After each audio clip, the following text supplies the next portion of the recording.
देखिए दोस्तों, इस वक्त मैं आ गया हूँ अपनी कंपनी, जहाँ पे मुझे अमर राजा मतलब एमरॉन बैटरी खाली करनी है।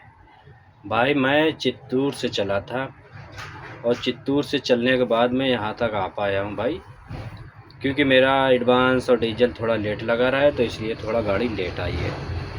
मगर सबसे बड़ी सवाल भाई यहाँ पे ये पड़ता है कि ड्राइवर जो है हर तरफ से पिटता है, हर तरफ से मुसीबत आती है ड्राइवर को। एक तरफ से ही नहीं, सब आदमी ड्राइवर को ही दबाने की कोशिश करता है दोस्तों। आज मैं अपनी हकीकत कहानी बता रहा हूँ, जो मैं ये माल लोड करके लाया।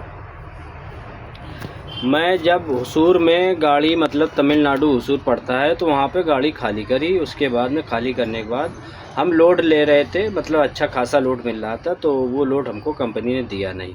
बोले ऐसा है कि वहाँ से चले जाओ चित्तूर, अमर राजा बैटरी लोड कर लो जाके।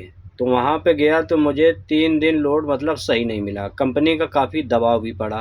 कंपनी के दबाव ये पड़ा कि उल्टा सीधा रोड का लोड दे रहे थे, तो वहाँ पे घाट एरिया, सेक्शन एरिया काफ़ी दिक्कतें, मतलब डीजल गाड़ी ज़्यादा खाना है, क्योंकि कंपनी को जो है अपना माइलेज ही लेना है, और वो चाहे घाट एरिया हो या कुछ, उसको माइलेज उतना ही लेना है 4.5 का। तो इसलिए फिर मैंने लोड नहीं किया दोस्तों। लोड नहीं किया तो उसमें भी मुसीबत, कंपनी कहने लगी गाड़ी जमा कर दो, ये बहुत। हमने भाई जमा करा लो, क्योंकि हमको अगर 2 पैसे बचेगा नहीं तो जेब से नहीं देने आया हूँ मैं। तो इसके बाद में मुझे वहाँ पर 4 दिन में लोड मिला दोस्तों। 4 दिन में लोड मिलने के बाद वहाँ से मैं फिर चला, तो मुझे डीजल लेना था, क्योंकि मेरा सफ़र था 2500 किलोमीटर का सफ़र। तो वहाँ से जब आया तो वहाँ देखता हूँ कार्ड में डीजल में पैसे नहीं। इंडियन ऑयल कार्ड है मेरा, कंपनी ने जो दे रखा है, तो उसमें पैसे नहीं। तो फिर मैंने कंपनी को फ़ोन किया, तो बोले भाई आज डीजल पैसे नहीं लगेंगे, देखो आते हैं कि नहीं। तो वहाँ पर भाई मैं शनिवार का खड़ा हुआ, संडे को शाम को डीजल आया पैसे, तब वहाँ पे मैंने डीजल लगाया। उन्होंने 40,000 का, तो फिर वहाँ पे खड़ा रहा, भरवाया। भरवाने के बाद फिर उधर से देखो चलो एडवांस नहीं आया रास्ते का खर्चा।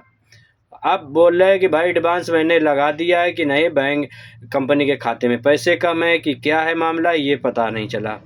तो इसके बाद में भाई वहाँ से थोड़ा बहुत सफ़र मैंने किया। फिर इसके बाद आके जब पैसे बिल्कुल ही नहीं बचे मेरे पास, तो फिर मैं आके खड़ा हो गया भाई हैदराबाद के पहले। जब हैदराबाद के पहले ही खड़ा हो गया, तो दोस्तों वहाँ भी कुछ नहीं, तो मुझे मंगल की रात में पैसे आए, तब वहाँ से चला हूँ गाड़ी लेके, फिर यहाँ पर आया हूँ। तो यहाँ पे अब गाड़ी देखो खाली होती है कि नहीं। यहाँ से खाली करके मैं हरिद्वार जाऊँगा, क्योंकि कंपनी ने इतना माइलेज बढ़ा दिया है कि भाई इसमें 2 पैसे बचना नहीं, ड्राइवर जेब से जमा करे। तो इसलिए मैं गाड़ी को जमा करने जा रहा हूँ। ड्राइवर जो है हर तरफ से मुसीबत में ही पिरता है दोस्तों, क्योंकि ये कंपनी, बड़ी बड़ी कंपनियां, इन लोगों को तो पैसा अच्छा बच रहा है, क्योंकि हर तरफ से पैसा काट रहे हैं। देखो भाड़े का पैसा बच रहा है इनको। फिर इसके बाद में जहाँ डीजल भराते हैं, इनका कमीशन 2 रुपये लीटर पे कमीशन है भाई, तो वो पैसा मतलब ले रहे हैं 2 रुपये लीटर पे। फिर इसके बाद में जैसे ये 4.5 का अब एवरेज कर दिया 10 चक्का, भाई 4.5 का माइलेज 18 टन में नहीं दे रहा है बिल्कुल। और अगर देगा तो ड्राइवर को एक बूंद पैसा नहीं बचेगा, क्योंकि कंपनी जो है ड्राइवर को सिर्फ फिक्स सैलरी 12,000 दे रही है और 500 रोटी दे रही है। तो 2 लोग को रोटी खाना है, तो इसमें बढ़ता नहीं है। ठीक, जो डीजल में है वही जो बच सकता है पैसा। तो डीजल में अब इन्होंने क्या किया, 4.5 का कर दिया। अच्छा 4.5 का किया तो किया, मगर करना चाहिए इनको